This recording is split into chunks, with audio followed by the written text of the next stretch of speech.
Hello दोस्तों, स्वागत है आप सभी का आपके अपने YouTube channel T5G trick class में। आज हम आपको प्रॉफिट एंड लॉस का सबसे महत्वपूर्ण टाइप सॉल्व कराएंगे। ये टाइप एग्जाम में हर बार पूछा जाता है, तो आप इस वीडियो को शुरू से लेकर अंत तक पूरा देखिए और अपने दोस्तों में ज़्यादा से ज़्यादा शेयर कीजिए। तो दोस्तों, पहला सवाल है, राम एक मेज को 10% के लाभ पर बेचता है। यदि वह मेज को उसके क्रय मूल्य से 5% कम मूल्य पर खरीदता और ₹80 अधिक में बेचता तो उसे 20% का लाभ होता। मेज का क्रय मूल्य कितना है? ये सवाल आरआरबी एनटीपीसी 2018 के एग्जाम में पूछा गया है। जब दोस्तों डाटा सरल होता है तो आप 100 मानकर भी इसे हल कर सकते हैं। तो दोस्तों, हमें पहली लाइन इसलिए दी गई है क्योंकि यहाँ से हम दोस्तों सीपी से एसपी का रेशियो निकाल सकते हैं। तो दोस्तों, आपको जान लेना आवश्यक है कि दोस्तों जो कॉस्ट प्राइस होता है वो हमेशा 100% होता है और कॉस्ट प्राइस पर लाभ और हानि होती है दोस्तों। तो राम ने एक मेज को 10% के लाभ पर बेचता है। तो दोस्तों, हम यहाँ से सीपी से एसपी का रेशियो ले सकते हैं बिल्कुल। तो देखिए दोस्तों, यदि मान लें जो मेज का क्रय मूल्य है दोस्तों वो 100 यूनिट है। अब दोस्तों 100 पर 10% का लाभ लेंगे तो वस्तु को बेचेंगे हम 110% में, यानी कि 110 में बेचेंगे दोस्तों। ठीक है। अब देखिए, अब हमसे कहा है यदि वह मेज को उसके क्रय मूल्य से 5% कम मूल्य पर खरीदता। 5% का क्या मतलब है? पहले हमने वस्तु 100 में खरीदी, अब दोस्तों उससे 5 कम, यानी कि दोस्तों हम 95 में अब क्या करेंगे, उस वस्तु को खरीदेंगे। ठीक है दोस्तों, यानी कि 5 कम 95। ठीक है। तो दोस्तों 80 रुपए अधिक में बेचता, यानी कि 80 रुपया क्या करता, अधिक में बेचता, तो उसे 20% का लाभ होता। 20% का क्या मतलब है? यदि क्रय मूल्य 100% है, उस पर 20 रुपए का लाभ लेना है तो सामान को 120 में बेचना होगा। तो दोस्तों, अब जो लाभ होता है वो हमेशा किस पर होता है? क्रय मूल्य पर होता है। क्रय मूल्य है दोस्तों 95, इस पर 20% का लाभ निकालेंगे तो दोस्तों यहाँ लिखेंगे हम 120/100। ठीक है दोस्तों, 100। अब देखिए दोस्तों, 1 0 से 1 0 चला जाएगा, 5 से काट लेते हैं, 5 19 95 और 5 दूनी 10 और 2 से इसे काटेंगे तो ये 2 छक्का 12।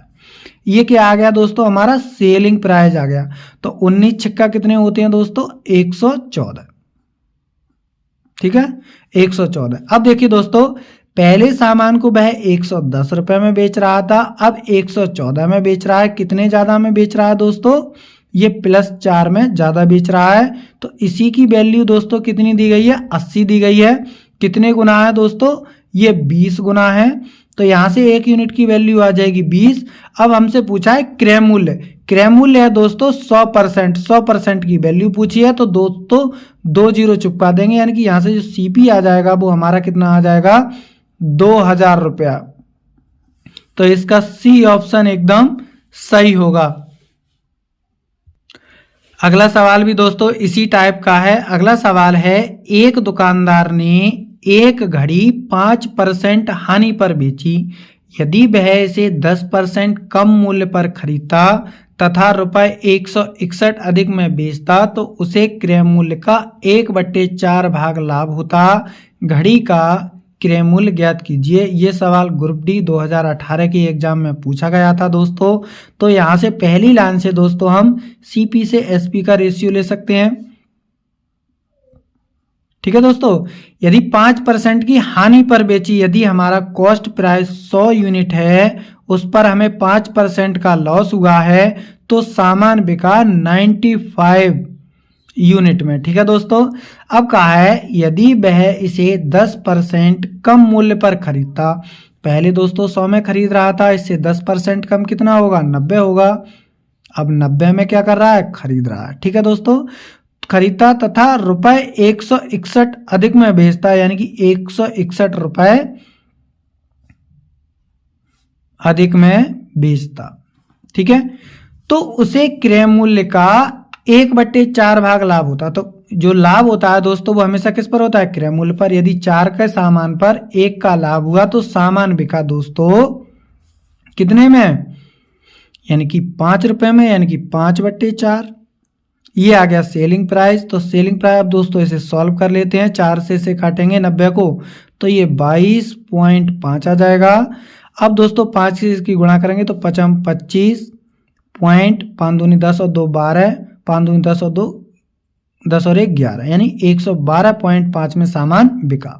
ठीक है दोस्तों, पहले 95 रुपये में बिक रहा था, अब 112.5 में बिक रहा है।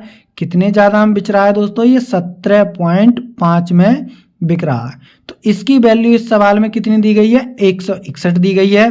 तो यहाँ से हमें 100 यूनिट की वैल्यू चाहिए, तो यहाँ लिखेंगे दोस्तों 161 बटे 17.5 और गुणा दोस्तों 100। ठीक है, अब दोस्तों यहाँ से इसे काट लेते तो ये 0। अब 25 से काटेंगे तो ये 25 सत्ते 175 और 25 चौका 100, यानी कि दोस्तों 40। अब दोस्तों 7 से इसे काट लेते हैं तो ये हो जाएगा दोस्तों 7 दूनी 14 और बचे 2, 7 तियां 21। अब 23 और 40 की गुणा करेंगे तो 23 चौक होते हैं 92, यानी कि दोस्तों 920 रुपया इसका क्या होगा? कॉस्ट प्राइस होगा, यानी कि क्रय मूल्य होगा। तो बी ऑप्शन इसका एकदम सही होगा। ऐसे सवालों को सॉल्व करने का इससे बेस्ट तरीका नहीं हो सकता दोस्तों। यदि आपके पास कोई तरीका है तो आप हमें कमेंट बॉक्स में बताइए। मिलते हैं अगली वीडियो में। Thank you for watching.